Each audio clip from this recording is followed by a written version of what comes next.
I need to tell you something, and I need you to listen very attentively. There are some students right now, very brilliant and hardworking students who have applied for quite a number of opportunities and have gotten zero, yet they can't tell why. They have very good CGPA, they wrote their essays well, and they submitted before the deadline, but they don't know what the problem is. The problem is they are applying for the wrong thing. Imagine spending 6 months farming a land that cannot grow the crop you are planting, and at the end, you start wondering why there was no harvest. Well, that's the same thing when you keep chasing opportunities that are not meant for you. Today, we are going to fix that. I want to talk about the big three: internship, scholarship, and fellowship. What each of them are, who they are meant for, what the selection board are actually looking out for, and which one you should be going for. Let's dive in. Scholarship. Scholarship is a financial assistance given to support your studies, whether accommodation, tuition, feeding, books, or all the four.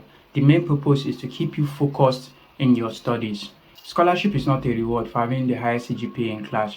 Rather, it is an investment in someone who they believe will make them look good in years to come. When scholarship boards sit down to pick the recipients, whether TED Fund, MTM Foundation, they are not just looking at the best CGPA, but they are asking this question: if we put our name on this person, we will be proud of this decision in years to come. Meaning, your academic records open the door, but your story walks you through it. What you have done outside academics, the problem you are trying to solve, the person you are trying to become, these are questions behind every scholarship essay.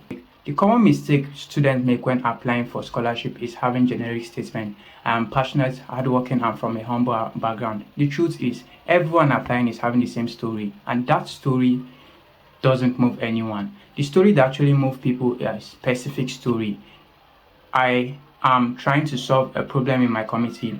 Not enough. You have to tell them what community, what problem, how you intend to solve it, and what you're actually doing right now to solve the problem. These are stories that moves people, and everyone will be willing to invest in that kind of person. Who should then apply for a scholarship? Every student from 100 level, 200 level, you can start applying for scholarship. If you really need financial assistance, you can also apply for scholarship, and if you want to study abroad, you can go for scholarship. What next? When applying for scholarship next time, ask this question: what vision of mine will this company or this organization be willing to fund? Then build your story around that vision. Secondly, internship. I want to start by challenging the way most students think of internship in Nigeria. They see internship as a place to earn money, which is very wrong. The question most students ask when they're about to go for internship is, how much is the pay? That is wrong. The right question you should be asking is, what will I be able to do after this internship that I am unable to do before the internship? An internship is a practical ground where you learn practical skills. You convert the theoretical knowledge you got from the class to practical skill. You earn experience. It is also a place where you turn your blank CV into a document that will open doors. I want to let you know that the name on your CV is better than the allowance in your pocket. Yes, I repeat it. The name on your CV is better than the allowance in your pocket. A person who did 2 weeks or 1 month in NNPC and earned 10,000 naira per month is better than someone who did 4 months in an unknown company and earned 100,000 naira per month. Yes, the person from NNPC will get invited for more job opportunities than someone who did in an unknown organization for long. Prestige open doors. I repeat, prestige open doors. Now, chase after companies with good name than allowance. Later, when you have gained the experience, you can negotiate for both. Another important thing is, during your internship, don't be a photocopy machine or a photocopier. Don't be a messenger. From your first week, ask them to delegate tasks to you, work, pick up tasks that no one is willing to do, gain experience. A certificate at the end of internship is not enough. What actually stands out is when at the end of your internship they say they want to retain you, or your supervisor tell you when you graduate, please reach out to me. This is more important than the internship. So who should be going for internship at the moment? From 200 level, you should start gaining experience. 200 level, 300 level and above, start building experience. Go for internship.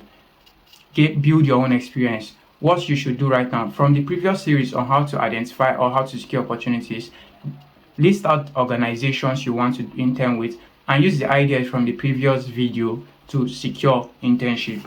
The last one is fellowship. Fellowship is the most misunderstood among all the three, and I want to let you know that fellowship is not scholarship. Fellowship is designed for people who are already in motion. Now, a fellowship will fund what you are already doing, while a scholarship will fund your academics, your education. As I said earlier, fellowship is designed for people who are already in motion, maybe a social enterprise, a community project, a research work, and so on. Don't wait for fellowship before you start doing something. Start doing something before you start applying for fellowship, because fellowship will fund that thing you're already doing.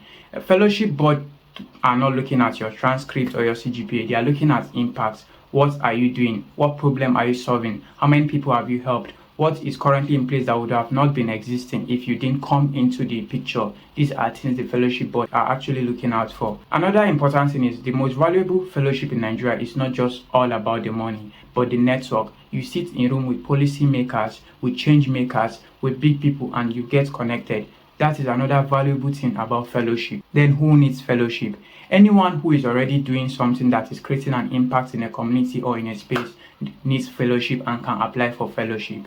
Now, tell me in the comment section, what are you currently doing, or which of the opportunities are you currently pursuing, and which one do you think you should be pursuing? In the next part 4 of this series, I'll be talking about essay, something that challenged a lot of people when applying for opportunity. I will teach you how to write an essay that will make the selection board stop to ask, who is this person? Thank you. Don't forget to like, subscribe, and share with others.